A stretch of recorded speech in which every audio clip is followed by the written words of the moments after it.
अस्सलाम वालेकुम जी। Centripetal force का नेक्स्ट टॉपिक हम करेंगे, ये भी एफएससी की बुक से करेंगे। ये हमारी इस बुक में मौजूद नहीं है, तो ये एफएससी की बुक फर्स्ट ईयर की जो पेज नंबर गालबन 105 है, इसमें सेंट्रीपिटल फोर्स का टॉपिक है 5.5। ये आपने करना है, ये लॉन्ग के तौर पर ही करना है। डेफिनेशन वही मैट्रिक वाली कर सकते हैं, force required to keep the body move along circular path, या फिर जो एक ये डेफिनेशन की जा सकती है। देखें, ये एक सर्कुलर पाथ है, इसके साथ एक स्टोन को बांधा हुआ है और ये घूम रहा है। पहले स्टोन इधर था, यहाँ से घूम के ऐसे ऊपर आ रहा था। जब ये इधर पहुँचा तो अगर ये रस्सी टूट जाए जिसको सेंटर से पकड़ा हुआ है, ब्रेक कर जाए, तो फिर इसने इस डायरेक्शन में जाना है। इस डायरेक्शन को कहते हैं नॉर्मली स्ट्रेट पाथ।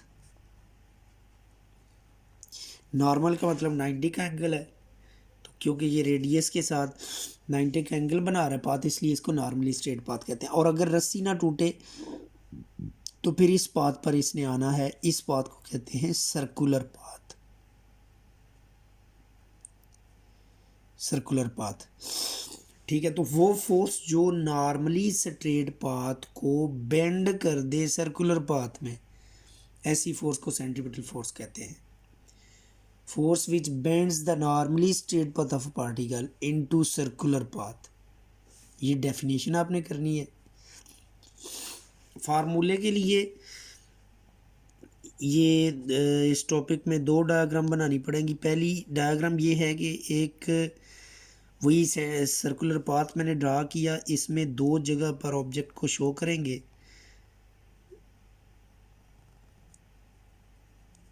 ये वाली लाइन नहीं करनी आपने ड्रा।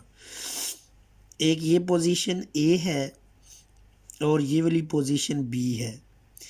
बी पर जो डायरेक्शन ऑफ वेलोसिटी है वो ये है, इसको v2 कह देंगे। और ए पर जो डायरेक्शन ऑफ वेलोसिटी है वो ये है v1।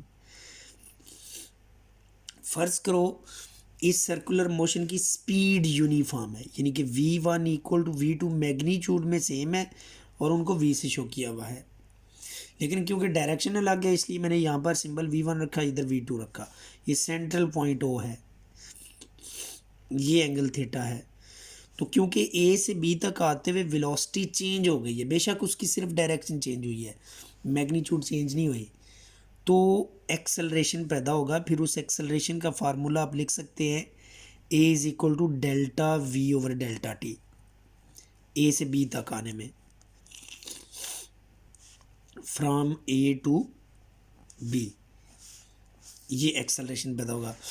अब इस एक्सेलरेशन में इसको इक्वेशन नंबर 1 क्या देते हैं, डेल्टा वी और डेल्टा टी की वैल्यू आपने पुट करनी है। जो डेल्टा टी की वैल्यू है ना, वो इस फार्मूले से ड्राइव करेंगे, s is equal to v t होता है।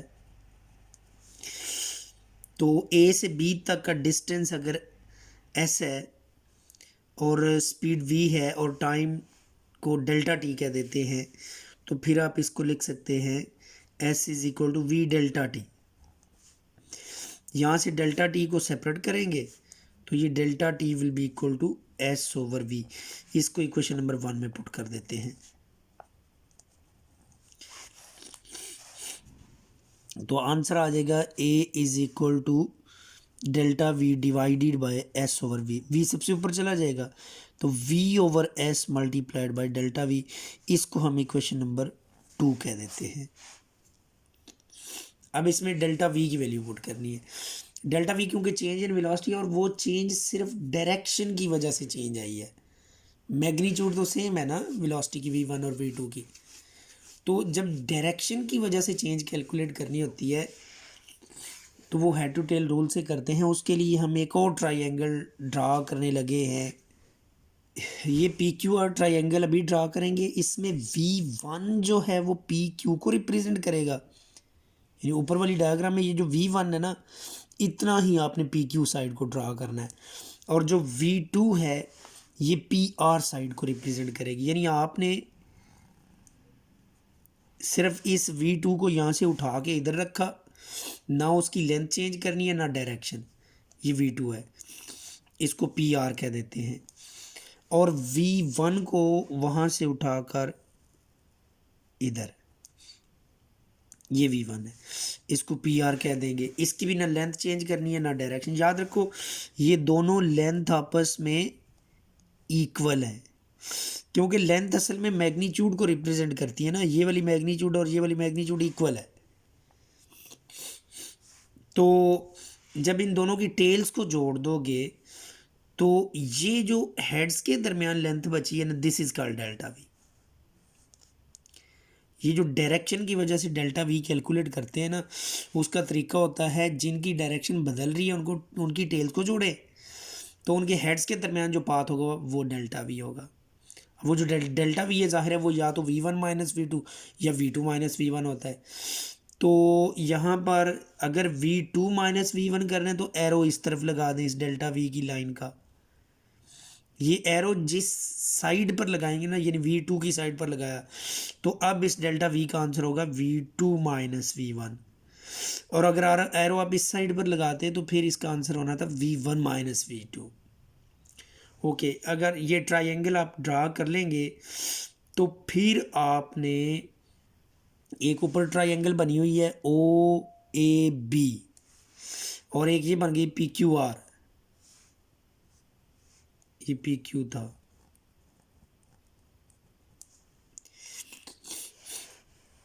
तो इन दोनों ट्रायंगल्स को सिमिलर प्रूव करना है। कैसे करेंगे? देखो ये भी आइसोसेलेस ट्रायंगल है। कैसे? ये साइड रेडियस है और ये साइड भी रेडियस है, तो ट्रायंगल की दो साइडें बराबर हो जाएं, वो आइसोसेलेस हो जाती है। तो लिखेंगे triangle PQR and triangle OAB are isosceles.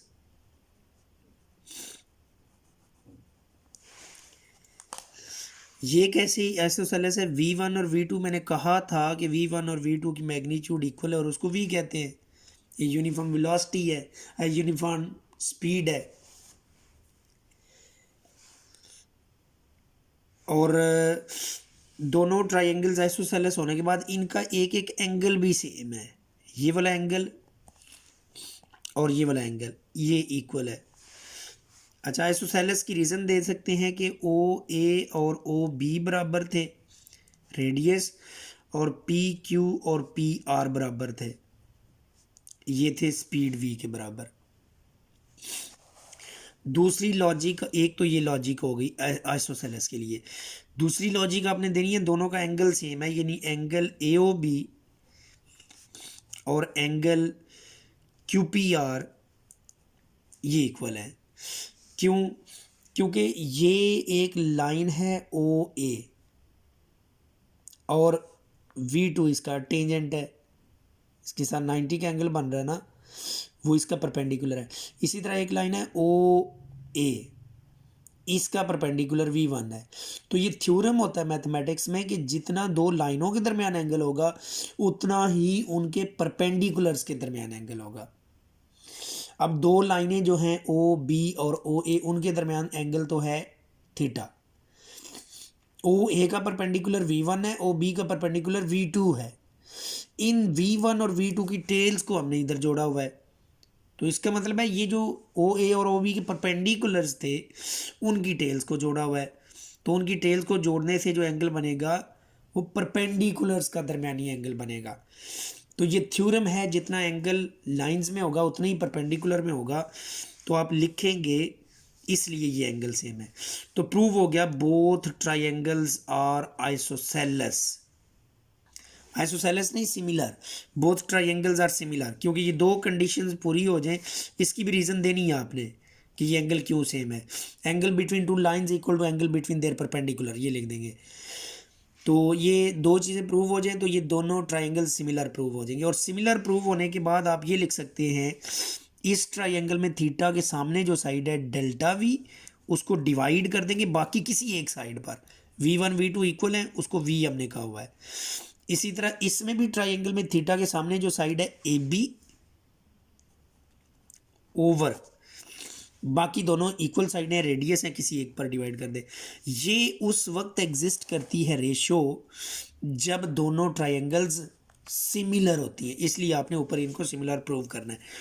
अब ये जो ए बी है ना, इसको हम एस कह सकते हैं अगर B point very close to A होगा। ये जो बी है ना, ये ए के क्लोज हो जाए तो ये स्ट्रेट पाथ बन जाएगा, और स्ट्रेट पाथ को एस बोल देंगे। ठीक है, तो ये बात मैं यहाँ पर लिख दूंगा, if B and A are close, तो उस वक्त delta V over V is equal to S over R लिख ले। डेल्टा वी को सेपरेट कर लें, delta V is equal to S V over R. ये वाली वैल्यू इक्वेशन नंबर 2 में पुट कर दें, तो 2 का आंसर आ जाएगा a is equal to V over S multiplied by delta V की जगह आपने ये लिखना है एस वी ओवर आर। ये s कैंसिल हो जाएगा तो आंसर आ जाएगा वी स्क्वायर ओवर आर। ये सेंट्रीपिटल एक्सेलरेशन है, क्योंकि इस एक्सेलरेशन की direction toward centre of circle है, इसलिए इसको सेंट्रीपिटल एक्सेलरेशन कह देंगे, वी स्क्वायर ओवर आर। जब आप सेंट्रीपिटल एक्सेलरेशन प्रूव कर लेंगे तो फिर आगे centripetal force, second law of motion use करेंगे, F is equal to M A. अगर सेंट्रीपिटल फोर्स के लिए ये लॉ यूज़ करें तो centripetal force will be equal to M A C. A C mean centripetal acceleration. अब ये जो सेंट्रीपिटल एक्सेलरेशन आपने ड्राइव किया है वो इसमें पुट कर दो वी स्क्वायर ओवर आर, तो ये सेंट्रीपिटल फोर्स का फार्मूला बन जाएगा। इसमें अगर एक और वैल्यू पुट कर देते हैं V is equal to R omega, तो ये बन जाएगा F C is equal to M R square omega square, क्योंकि ये वी स्क्वायर था ना इसलिए, ओवर आर, ये एक आर कट जाएगा, सो एम आर ओमेगा स्क्वायर। ये सेंट्रीपिटल फोर्स का फार्मूला बन जाएगा। ये फार्मूला ड्राइव करने के साथ आपने इसकी एक और भी मिसिंग एक दो टॉपिक हैं, वो फिर हम नेक्स्ट करेंगे। बट इसके साथ ना एक्सरसाइज भी मैं थोड़ी सी बता दूं। ये वापस जो आपकी बुक जो आप फॉलो कर रहे हैं उसमें पहले दी हुई है एग्जाम्पल्स गालबन, हाँ, सैम्पल प्रॉब्लम्स के नाम से। इसमें जो प्रॉब्लम नंबर 2 है वो आपने करना है ये वाला 1 to 1। उसके बाद 3 नहीं करना, 4 नहीं करना, 1 नहीं करना। एक्सरसाइज में आ जाएंगे तो क्वेश्चन नंबर 1 करना है, क्वेश्चन नंबर 2 करना है। ये जिनके ऊपर मैं PHY 1 to 1 लिख रहा हूँ वो आपने करने हैं। क्वेश्चन नंबर 3 करना है आपने, 4 करना है, उसके बाद 5 है ये भी करना है, 6 करना है, फिर 7 नहीं करना, 8 करना है,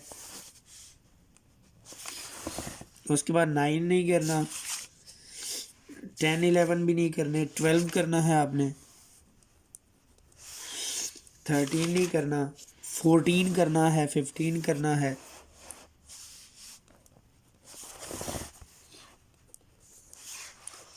तो ये वो न्यूमेरिकल थे जो, और 17 जो हमारे टॉपिक से रिलेटेड थे।